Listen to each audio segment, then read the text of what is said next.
მოგესალმებით ანა, მივესალმებით თქვენს მაყურებელს. ეს ტექსტი დიახ, როგორც თქვენ აღნიშნეთ, ეხლა არის უკვე ოფიციალურად გახსნილი შესწორებებისთვის და ყველა პარლამენტარი, ალბათ ყველა ჯგუფი შეძლებს ამ ტექსტის კიდევ უფრო შეცვლას და უფრო იმ აქტუალური თემების კიდევ უფრო კარგად წარმოჩენას, რაც წინა მოხსენების შემდეგ მოხდა საქართველოში. სამწუხაროდ ვიცით, რომ ასევე როგორც თქვენს დღეს ევროპარლამენტარებმა ამ ერთი წლის განმავლობაში, რაც წინა მოხსენება გაკეთდა, იმის მერე საქართველო კიდევ უფრო უკან წავიდა და სხვათა შორის კარგად აღნიშნეს, ეს მე მაგალითად ძალიან ყურში მომხვდა, რომ როგორც ევროკომისიამ, ისევე ევროპარლამენტმა კარგად გაუსვა ხაზი დღეს, რომ საქართველომ არა მარტო შეწყვიტა საკუთარი გაწევრიანების პროცესი, ხო, 28 ნოემბერს 2024 წლის, არამედ იმ 9 დათქმა, რაც მიიღო, აი ამ პუნქტებში ის კი არ შეწყვიტა თავისი შრომა, არამედ უკან წავიდა. ანუ ყველაფერი იმ საკითხთან დაკავშირებით, რაზეც ევროკავშირი საქართველოს ეუბნებოდა, რომ შენ როგორც კანდიდატმა ქვეყანამ ეს ნაბიჯები უნდა გადაგარო წინ წახვიდე, საქართველო წავიდა იმ ნაბიჯების შეფასებით ძალიან უკან. და ამიტომ იყო, რომ ევროკომისიანოც გააკეთა ყველა კანდიდატი ქვეყნის მოხსენება ეს ყოველწლიური წელს ხაზგასმით აღნიშნა, რომ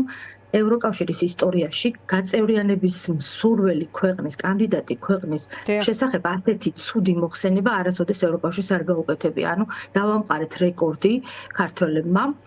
არა ქართველმა ხალხმა, არამედ საქართველოს მთავრობამ დაამყარა რეკორდი, როგორ შეიძლება კანდიდატი ქვეყანა ისეთი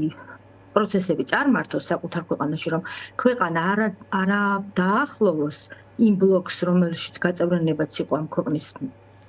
სრული დიდი უმრავლესობის და საერთოდ ისტორიული მიზანი, არამედ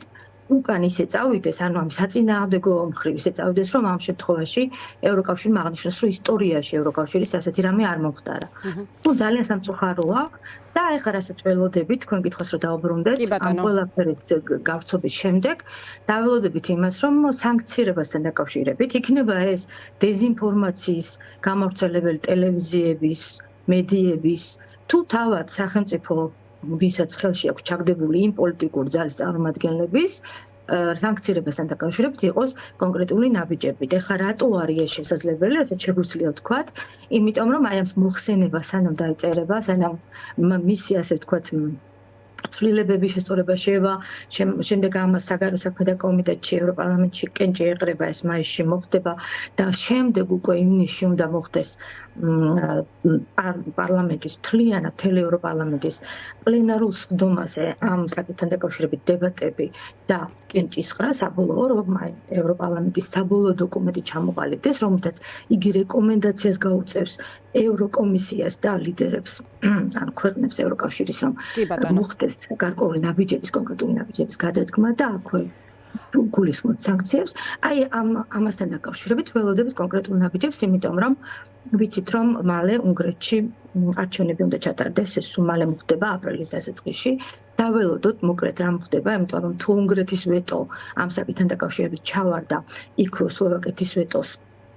აღარც დაველოდოთ, რა თქმა უნდა, არანაირი აზრი არ აქვს და ამ შემთხვევაში ბევრი კონკრეტული ნაბიჯები შეიძლება გადადგმული იქნას და საინტერესო. აი მიზნობრიობაზე რა შეგიძლიათ თქვა კონკრეტულად სანქციების, ხომ მე გავუსვი ხაზი ერთ განცხადებას, სადაც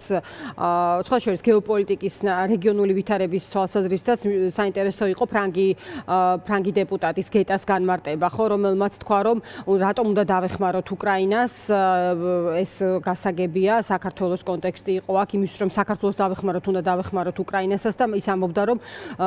რთული იქნება საქართველოს დაბრუნება ევროკავშირის გზაზე, თუ რუსეთი და პუტინი უკრაინაში არ დამარცხდებიან, ხო, ანუ ფართესურათში იყო მისი განმარტება. აი ამ დოკუმენტის მიზნობრიობაზე რომ გითხრათ, იმიტომ რომ აქვე ამ გამოსვლებში, რომელიც ნახა ჩვენმა მაყურებელმა, პასუხისმგებლობა იმ დემოკრატიულ უკუსლაზე, სწორედ ქართულ ოცნებაზე არის დაკისრებული და ეს ნიშნავს, რომ ამას ყავს კონკრეტული პასუხისმგებელი პირები, ხომ?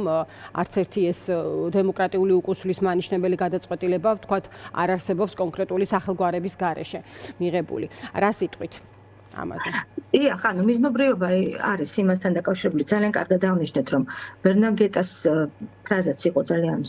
სწორი შენიშნა, ანუ მას სწორად გაუსვა ხაზი, რომ უკრაინისთვის დახმარება და უკრაინამ რომ ამ ომში გაიმარჯვოს, ეს ავტომატურად ნიშნავს საქართველოშიც ქართული პროსახელმწიფოებრივი, ასე ვთქვათ, ძალების გამარჯვებასაც, იმიტომ რომ ანტისახელმწიფოებრივია ეს ძალა, რომელსაც დღეს ხელში აქვს ჩაგდებული ეს ხელისუფლება, მაგრამ ამავე დროს მან არ გაუსვა ხაზი იმას, რომ სანამ უკრაინაში ეს ყველაფერი დასრულდება, რამე შეიძლება კიდე შეიცვალოს, მაგრამ ამის აქტორი იყოს ქართველი ხალხი. ხო, მარტო ესე ხო არ არის, რომ მარტო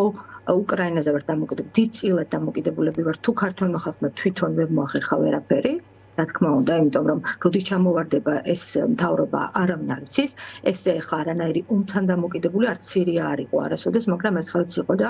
ასადი გაიქცა ისე რომ ხალხმა გაიღვიძა და ვერც დაინახა ხო რა ხდებოდა თავიდან. ანუ ასე იგი ამ საკითხში ეს მართალია ძალიან გეოპოლიტიკურად სწორი მიდგომაა, მაგრამ ეს არის ხანგრძლივ, ესე იგი რამდენიმე ვარიანტი რომ განვიხილოთ. მაგრამ მიზნობრიობას რომ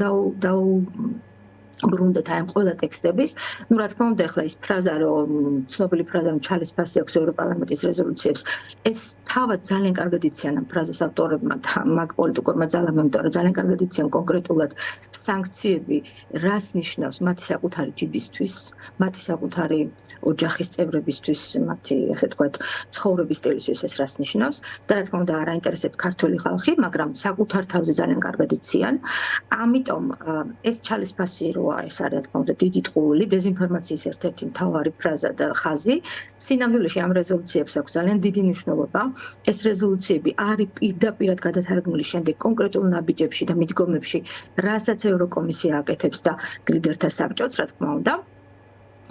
იმის მიუხედავად, რომ არის შიგნით ბლოკირება, ეს ორბანის ფაქტორი, მიუხედავად ამისა, პოლიტიკა ოფიციალური განისაზღვრება ასე და ასე რო არ იყოს, თქვენ აი დღევანდელ დებატებშიც, რა თქმა უნდა, აჩვენებთ თქვენს მაყურებელსაც, ნახავთ, რომ ევროკომისიის და ევროკავშირის დიპლომატიური სერვისის წარმომადგენლები შეიძლება იმაზე უფრო მკაცრი გამოსვლებით გამოვიდნენ, ვიდრე ევროდეპუტატები, ხო? იმიტომ რომ მათ თქვენს, რომ ჩვენ ველოდებით საქართველოსგან რომ შეაჩერონ საქართველოსგან, ქართულ მთავრობისგან შეაჩერონ ჩვენს დიპლომატებზე თავდასხმა, ევროკავშირზე სრული ტყუილის და დეზინფორმაციის გავრცელება, მანიპულაცია ქართველი ხალხის, აი ამ საინფორმაციო ტყუილების შტურმით და ველოდებით რომ გამოუშვებენ ყველა დაკავებულს, რომლებიც არიან ტყვეები ამ რეჟიმის და არ უნდა იყოს ციხეში. ანუ ეს ყველაფერი არის ნამდვილად კონკრეტულად მიზნობრივად იქით წასული, რომ დაანახონ ქართულ ხალხს, რომ მიუხედავად იმისა, რომ თქვენი დღესდღეობით ბედი ხელში ჩაიგდო ამ პროირანულმა და პრორუსულმა ძალამ, იმიტომ რომ ეს წერია ამ მოხსენებაში სწორედ ირანი ძალიან კარგად არის წელს უკვე გამოკვეთილი დღევანდელ მოხსენებაში, მაშინ როცა წინა წლებში ირანთან კავშირი საქართველოს არ ჩანდა, დღეს უკვე ჩანს და მოუწოდებენ, რომ თუ ჩვენ სასაქციო პოლიტიკას თქვენ კიდევ გავაგრძელებთ, რომ დაარღვიოთ, ამაზეც გვექნება მკაცრი რეაქცია ამ შემთხვევაში საქციებასთან თავის ალიანსისთვის. მადლობთ. დიდი მადლობა თამარ.